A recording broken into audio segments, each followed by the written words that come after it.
नमस्कार बच्चों, आपका हमारी यूवीआर क्लासेस में स्वागत है। क्लास 10th की चर्चा करते हैं। क्लास 10th में आज हम पीएच शुरू करने वाले हैं। पीएच पैमाना, जिसे पीएच स्केल कहते हैं। पीएच स्केल, पीएच पैमाना, इनके बारे में थोड़ा सा देखते हैं। इसके पहले अभी एसिड बेस केमिस्ट्री के बारे में, एसिड बेस साल्ट के बारे में देखे थे। एसिड बेस साल्ट हम किसके बेसिस पे देखे थे? स्वाद में देखे थे। स्वाद में खट्टे होते हैं और स्वाद में कड़वे होते हैं। लिटमस पेपर की सहायता से देखे थे। और फिर उसके बाद हम आर्हीनीय समीकरण के अनुसार, आर्हीनीय इक्वेशन के अनुसार H+ आयन OH- आयन के अनुसार देखे थे। अब देखते हैं पीएच पैमाना। यह पीएच पैमाना किस लिए दिया गया है? यह पीएच पैमाना किसी भी एसिडिक, किसी भी अम्लीय, किसी भी क्षारीय माध्यम की स्ट्रेंथ को बताने के लिए कि वह कोई एसिड कितना तेज है, कोई बेस कितना तेज है, या एसिड कितना स्लो है, बेस कितना स्लो है, किसी एसिड या बेस के स्ट्रेंथ के बारे में पीएच पैमाना। इस पीएच पैमाने को सोरेनसन नामक साइंटिस्ट ने दिया था। सोरेनसन नामक वैज्ञानिक ने दिया था। इन्होंने पीएच के बारे में बताया था। पीएच के बारे में होता है, हिंदी में इसे हाइड्रोजन आयन की सांद्रता कहते हैं। हाइड्रोजन आयन की सांद्रता, हाइड्रोजन आयन की सांद्रता कहते हैं। यहाँ पर concentration of hydrogen ion, concentration of hydrogen ion. PH का मीन्स होता है पीएच का मीन्स होता है, पी का मतलब होता है पोटेंस। पी बराबर होता है पोटेंस, बराबर होता है ये पावर को बताता है। और H बराबर होता है हाइड्रोजन आयन की सांद्रता को बताता है। हाइड्रोजन आयन की सांद्रता को बताता है। यानी यहाँ से हमारा पूरा मिल गया है क्या? पावर ऑफ, यानी शक्ति ऑफ हाइड्रोजन आयन। कोई भी हाइड्रोजन आयन की सांद्रता, शक्ति कितनी है, कितना सांद्र है, कितना डाइल्यूट है, ये हमारा पीएच स्केल बताता है। इस पीएच स्केल में एक हमारे पास स्केल ये मिला है। यहाँ पर होता है 0 से लेकर के 14 तक, 0 से 14 तक। बीच में मिड पॉइंट 7 होता है। यदि यहाँ पर हम लिख सकते हैं, यदि 0 से 7 तक होगा, 7 के बीच में होगा, तब यह एसिड अम्लीय माध्यम में होगा, या इसे हम अम्ल कह सकते हैं। अम्लीय माध्यम होगा या फिर अम्ल कह दें। और यदि हमारा 7 पे होगा तो यह हमारा उदासीन बिंदु होता है, उदासीन बिंदु होगा। और यदि हमारा 7 और 14 के बीच में होता है तो यह हमारा क्षारीय होता है। हम इस स्केल पर यह लिख सकते हैं, ये जो हमारा पॉइंट है, यह पॉइंट हमारा उदासीन पॉइंट होता है। और जैसे जैसे हम इधर से इधर की तरफ बढ़ते हैं, यह अम्लीयता का क्रम इनका बढ़ता है। अम्लीयता इनका इंक्रीज होता है, बढ़ता है। और जैसे जैसे हम इधर से इधर की तरफ चलते हैं, इनमें क्षारीयता का क्रम बढ़ता है। ये क्षारीय ज़्यादा होता है, क्षारीयता का क्रम बढ़ता है, ये इनक्रीज़ करता है। तो ये हमारा पीएच हो गया। किताब में थोड़ा सा इस तरह से बना होगा। इसका मतलब यह है, जैसे यहाँ से इस तरह से ऐसे बनाए हैं। ये हमारा अगर कोई स्केल हम यहाँ से बना दें, स्केल को इस तरह से स्केल को बना दें, इसी पे स्केल को बना दें, ये हमारा मिड पॉइंट मान लें, ये 7 हो गया, ये 0 हो गया और ये 14 हो गया। यहाँ से ये जो हमारा है, ये हाइड्रोजन आयन की सांद्रता को व्यक्त कर रहा है। इधर हमारे ज़्यादा अम्लीय होते हैं, एसिडिक होते हैं, इधर हमारे ज़्यादा बेसिक होते हैं। तो ये था नॉर्मली पीएच पैमाना। ये आसान है, एग्ज़ाम में सीधा क्वेश्चन पूछ लेता है कि पीएच क्या है, तो पीएच के बारे में बता देना। पीएच किसी भी अम्ल, किसी भी क्षार को बताते हैं कि कोई अम्ल कितना अम्लीय होता है, कितना क्षारीय होता है। और पीएच पैमाने को सोरेनसन नामक वैज्ञानिक ने दिया था। इन्होंने क्या बताया था? पी का मतलब पोटेंस यानी पावर का मतलब शक्ति, और H बराबर हाइड्रोजन आयन की सांद्रता, अर्थात pH बराबर हाइड्रोजन आयन की सांद्रता को इन्होंने व्यक्त किया था। तो ये था हमारा pH, और इसके लिए नीचे एक स्केल बना देना जिसमें 0 और 7 और 14 ये पॉइंट दिखा देना, और इसमें 0 से लेके 7 तक यहाँ लिख सकते हो, 0 से 7 तक अम्लीय हो गया, 7 उदासीन बिंदु होगा, और 7 से लेके 14 तक ये हमारे क्षारीय बिंदु कहलाते हैं। ठीक, तो यहाँ से हमारे pH हो गए। अब इसी में यदि pH के गणितीय रूप की बात करते हैं, इसमें थोड़ा 1-2 न्यूमेरिकल भी पूछता है, इसको भी थोड़ा सा हम बता दे रहे हैं। यहाँ पे एग्ज़ाम में कभी कभी पूछा गया है।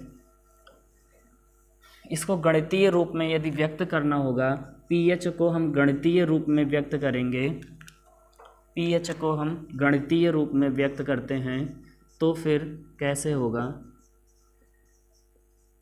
गणितीय रूप में? तो यहाँ से हो जाएगा pH बराबर माइनस लॉग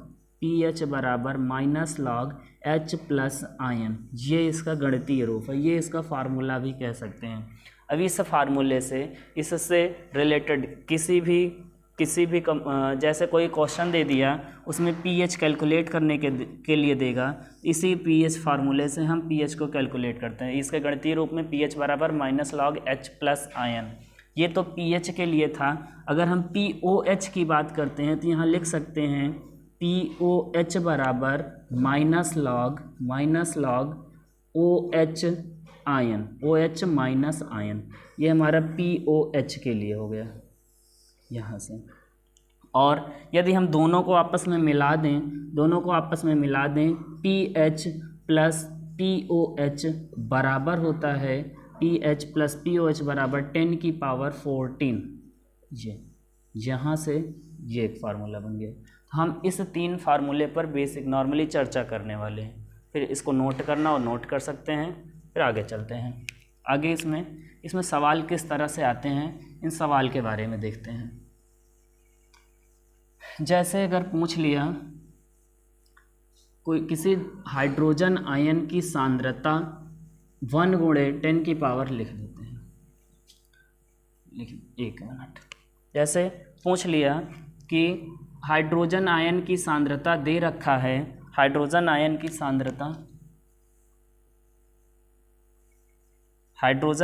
सांद्रता दे रखा है H प्लस आयन बराबर 1 गुणे 10 की घाते -12।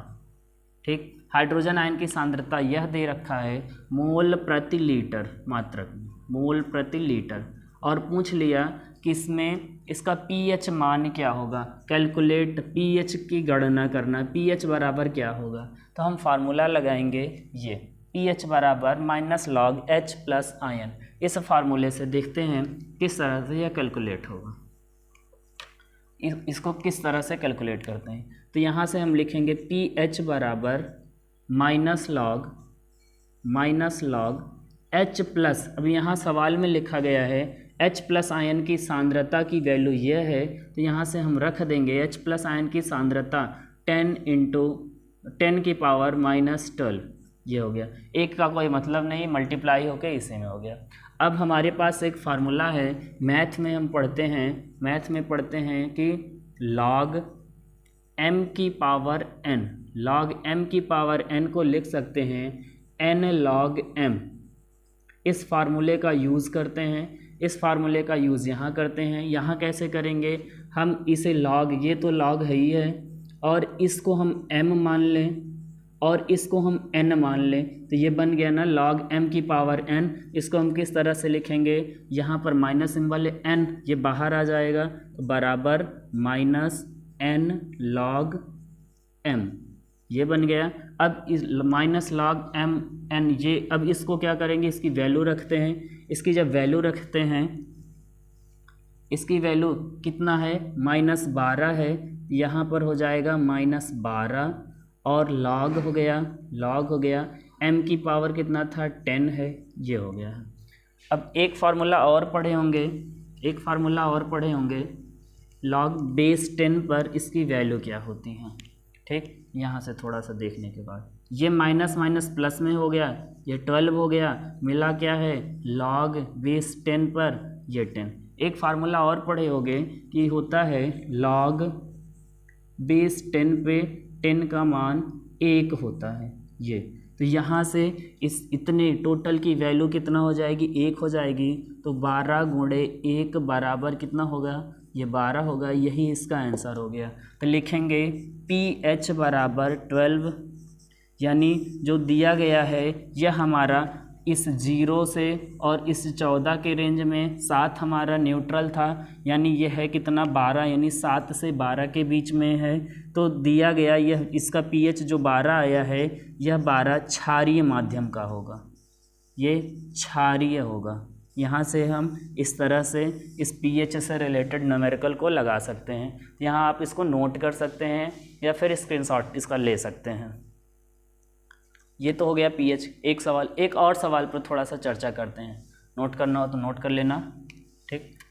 आगे इसमें जो 3 फार्मूले लिखे गए हैं, pH, POH और pH + POH बराबर 10 की पावर 14, बस इसी 3 फार्मूले का यूज़ करके हम pH के मान को कैलकुलेट करेंगे। अभी तक तो हम हाइड्रोजन आयन की सांद्रता से देखे थे। यदि हमारे पास OH आयन की सांद्रता दे दिया जाए तो फिर कैसे करेंगे, तो OH आयन की सांद्रता दे देगा, देखना। अभी तक हाइड्रोजन आयन की सांद्रता था, pH बराबर था 1 × 10 की पावर -12 वाला टर्म। अगर इसी में दे दिया POH दे दिया, और POH जब देता है तो यहाँ पर इसकी वैल्यू मान ले कुछ भी दे दिया, यही दे दिया, चलिए 1 × 10 की पावर 5 दे दिया। इसमें करना क्या है, फार्मूला हमारा pH बराबर -log H + आयन जो था, और pH बराबर -log OH- आयन था। तो जहाँ पर OH अभी तक जो H+ की वैल्यू रखे थे वहीं पर OH की वैल्यू रख देंगे, और इसी तरह से फिर से कैलकुलेशन करेंगे, हमारा आंसर निकल के चला आएगा। तो सेम यही सवाल है, बस अंतर था यहाँ पर OH की वैल्यू रखना है, इसके पहले वाले सवाल में हम H की वैल्यू रखे थे। तो दोनों सेम ही सवाल हैं, ठीक। इस तरह से pH की वैल्यू को, मान को हम कैलकुलेट कर सकते हैं। तो वीडियो देखते रहें और लाइक सब्सक्राइब करते रहें। चैनल पे रोज़ नया एक वीडियो मिलेगा, आप विजिट करते रहें। धन्यवाद।